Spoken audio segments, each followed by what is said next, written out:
I've self-imposed a $3,500 budget for the initial build that we're going to do on this truck. That's going to include our leveling system, which is coil springs and shocks, front and rear, our adjustable track bar, our high mount steering stabilizer, and our front differential guard. That also includes California sales tax and the labor to install it. We're going to show you the benefits of each of these upgrades as we progress through the lineup. But namely, the first video that we're going to cover is what would I do? How would I build a truck if I had $3,500 to walk into a shop, hand my credit card, and walk out with a truck build? In 2025, Ram unveiled a slew of upgrades in powertrain, aesthetics, and in the transmission of the 2500 platform. These are covered by a bunch of other channels, so I won't go into a bunch of those here. Namely, what we were interested in was the ZF transmission and the aesthetic upgrade. It's a great looking truck. So we bought this with the intention of running through a few of our different systems the way that you guys would build and upgrade this over time. Eventually, of course, it's going to end up on the 3 1/4 Dominator. We're going to take it out in the dirt and smash and show you guys what that thing's capable of. But the first thing we wanted to do was throw on a leveling kit. We get the questions all the time. You guys offer an entry-level leveling kit all the way up to a 3 1/4 Dominator. What do I need for my truck? We're going to equip the leveling system with the appropriate options that we recommend that are the best bang for the buck for the customer. And at the end of the day, $3,500 sounds like a lot of money when you first get into this game. When you're in the world of performance suspension, that's less than you're going to pay for the wheels and tires that you're throwing on to supplement the build that you're doing. We're going to start with the Carli spec leveling system.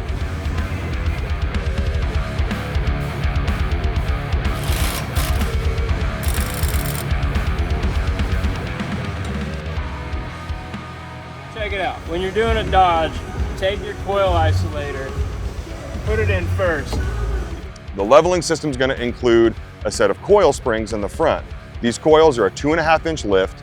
They're shot peened, preset, and they're powder coated for both structural and finish longevity. That means they're never going to sag on you. The powder coating makes sure that they look good for years to come.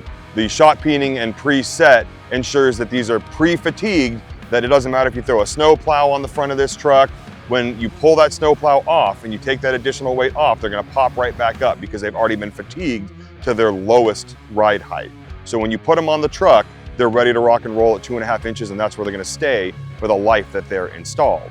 Additionally to those coil springs, you have 4 shocks. Those are Carli Spec 2.0 IFP. IFP is internal floating piston. That basically separates the nitrogen from the oil within the shock. It's the highest end shock that you can get. Being a 2.0 without the external reservoir, it is a more budget-friendly option. They go through the same custom tuning process that all of our other super high-end shock builds undergo. We're gonna take them on-road, we're gonna take them off-road. These aren't a super capable off-road shock, so we don't spend a ton of time in the dirt. We do make sure that they are composed, but these things, given their limited oil capacity and small diameter, they will fatigue on you, they will fade, you will burn that oil. If you decide to take this thing off-road and go smash dirt trails with them, they're not gonna last you very long. So it is a more entry-level option. For guys who spend most of their time, if not all of their time on the road, it's a fantastic budget option. So most of the tuning that we do is gonna be on the highway, on gravel roads, on city streets, that type of stuff. So additionally, you've got the coils, you've got the shocks. We always get the question, what else do I need? There's a bunch of options on there. You can total this thing up for another $7,000 on top of the kit.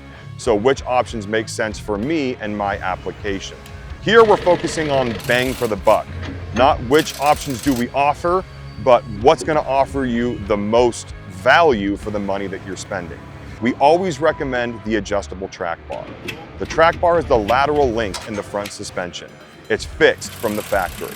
When you lift the truck, it pulls the axle over to the driver's side about 3/4 of an inch. So you're actually dog tracking slightly if you don't address your track bar. Ours is adjustable, so you can recenter that front axle. Additionally, we build that track bar with replaceable joints. You no longer have to replace the bar when the track bar wears out. You replace the frame side independently of the axle side. The frame side is our cub joint.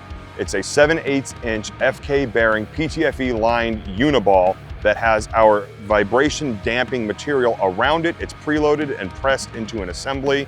And then you install that again in the frame side. On the passenger side, we have our FK bearing heim joint that's actually a 1-inch shank.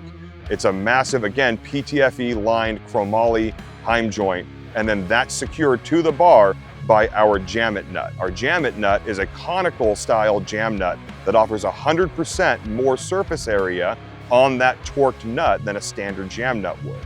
So it's a little bit more foolproof on install. If you're gonna take this to your local tire shop, they send that jam nut to 200 foot-pounds. Ours is twice as likely to stay versus a standard jam nut. So now you've got your coil springs, you've got your shocks front and rear, and you've got your axle centered in the front. What other upgrades make sense at this point? Well, if you're gonna level the truck, chances are, and not every customer does, but I would say 90% are gonna upgrade the wheels and tires. You're trying to get more ground clearance, you're trying to get a certain aesthetic, you want the truck to sit level, and you wanna get something a little bit more proportional to the wheel gap that you're now seeing on the truck.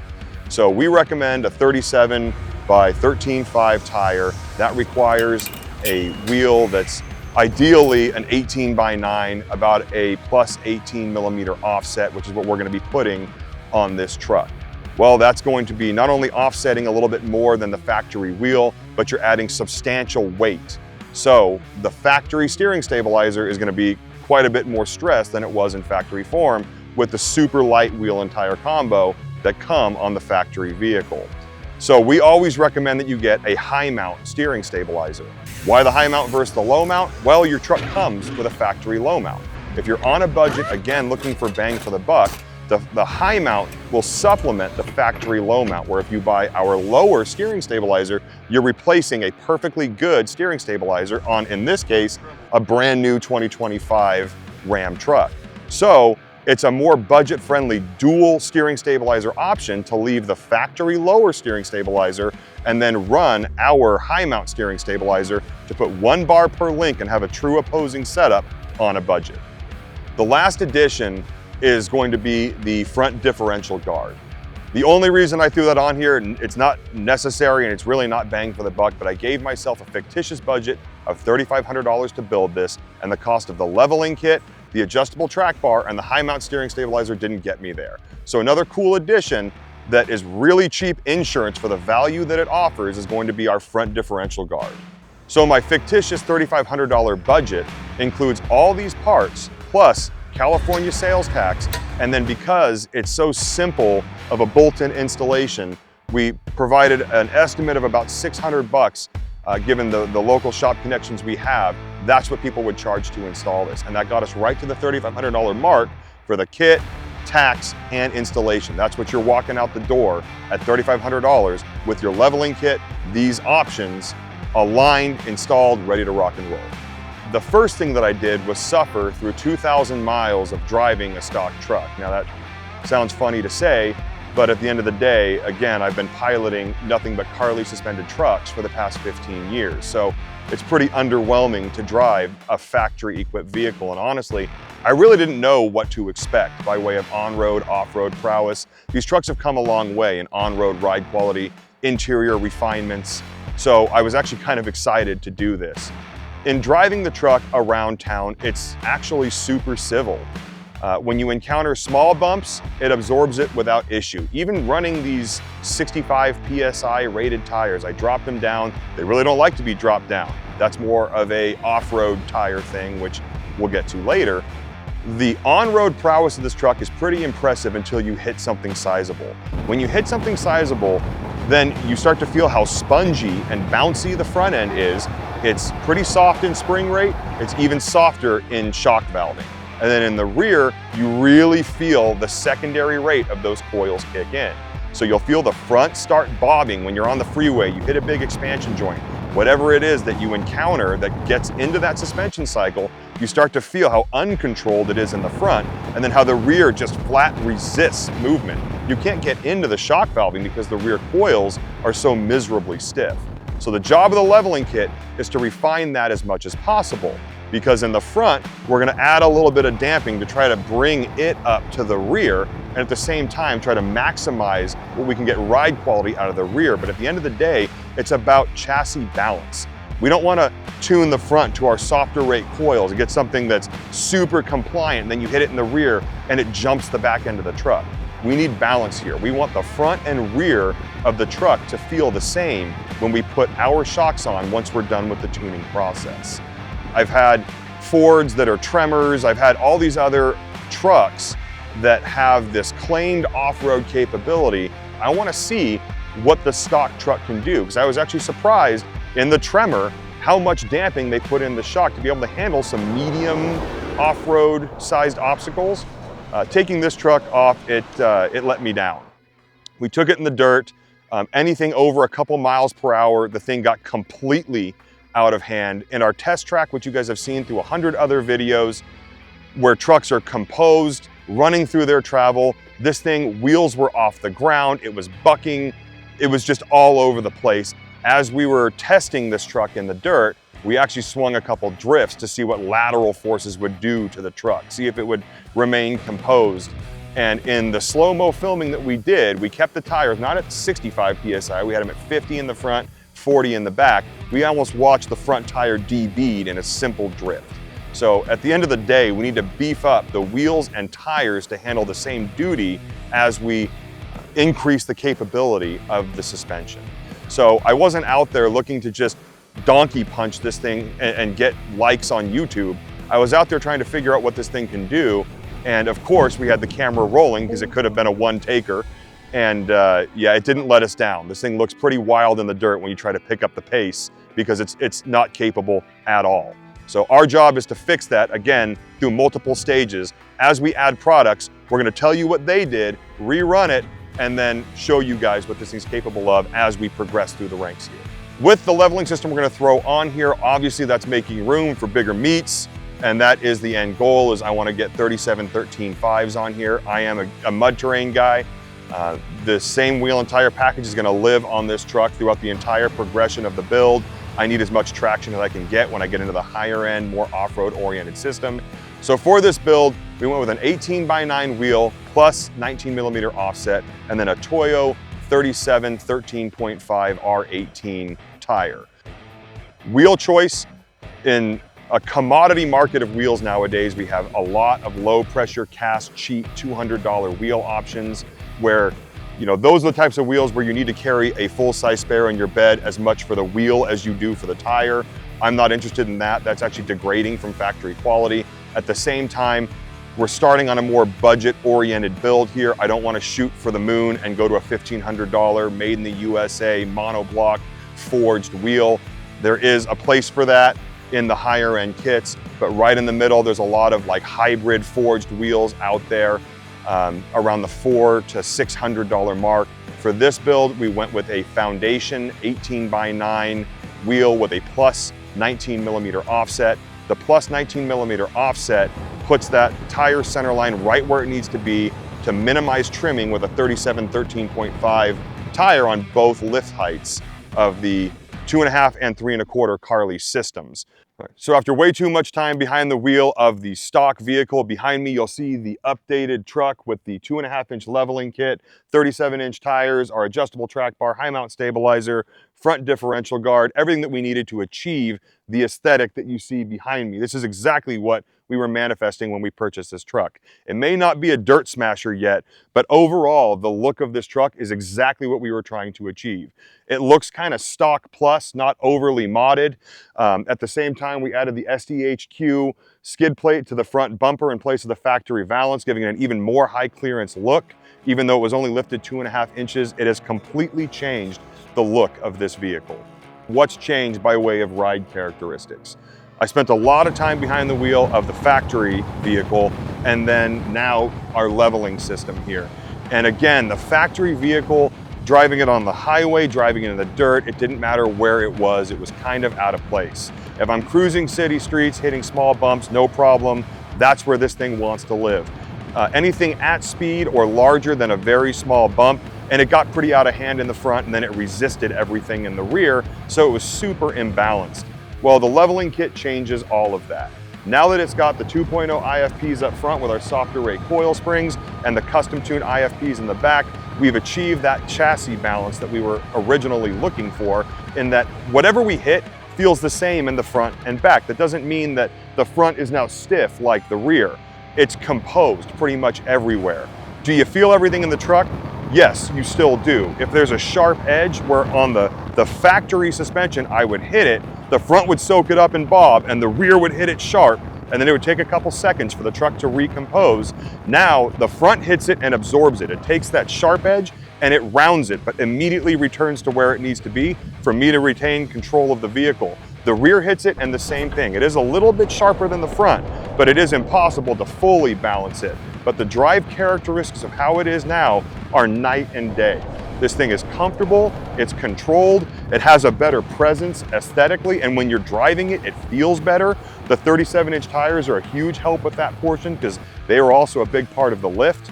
Additionally, that high mount steering stabilizer that's on there has no problem controlling any type of hit we've thrown at these 37-inch tires.